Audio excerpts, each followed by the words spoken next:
হিন্দু ধৰ্মত কাতি মাহক অতি গুৰুত্বপূৰ্ণ বুলি গণ্য কৰা হয়।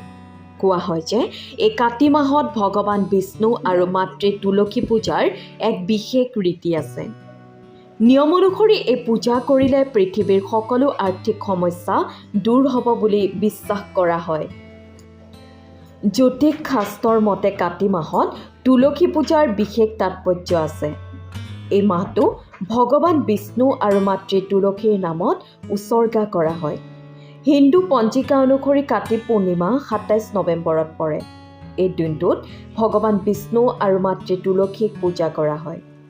জ্যোতিষ আৰু বাস্তুশাস্ত্ৰৰ মতে এই দিনটোত কিছু প্ৰতিকাৰ কৰিলে ঘৰখনলৈ আশীৰ্বাদ পোৱাই নহয়, পৰিয়ালৰ শান্তি আৰু সমৃদ্ধিও বৃদ্ধি পায়।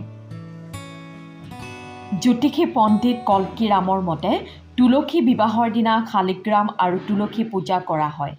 কাতি পূৰ্ণিমাৰ দিনা কিছু তুলসী উদ্ভিদৰ ঔষধ সেৱন কৰিলে জীৱনৰ সকলো ধৰণৰ সমস্যাৰ পৰা পৰিত্ৰাণ পোৱা যায়। এই সময়ত শালিগ্ৰাম শিল তুলসী গছৰ ওচৰত ৰখাটো অতি শুভ বুলি গণ্য কৰা হয়। ই দৰিদ্ৰতা দূৰ কৰে, সংসাৰত কোনো অভাৱ নহয়, সুখ আৰু শান্তি বজাই ৰখাত সহায় কৰে।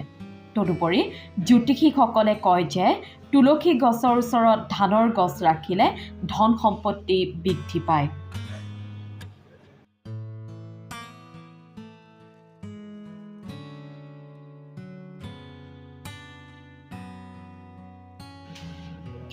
তুলসী গছত ৰঙা জলকীয়া ৰখাটো শুভ বুলি গণ্য কৰা হয়। জ্যোতিষীসকলৰ মতে জীৱনত সকলো ধৰণৰ দৰিদ্ৰতাৰ পৰা মুক্তি পাব লাগিলে প্ৰতিদিনে সন্ধিয়া তুলসী গছৰ ওচৰত এগছি চাকি জ্বলাব লাগে। কেৱল এয়াই নহয়, তুলসী গছৰ ওচৰত চামি গাছ ৰখাটো অতি উপকাৰী। তুলসী গছৰ ওচৰত চামি গাছ ৰাখিলে শনিৰ কুপ্ৰভাৱ হ্ৰাস পায়। তুলসী গছৰ ওচৰত পিতলৰ পাত্ৰ এটা ৰখাটো জীৱনত চিৰন্তন সুখ লাভৰ বাবে অতি ফলপ্ৰসূ বুলি গণ্য কৰা হয়।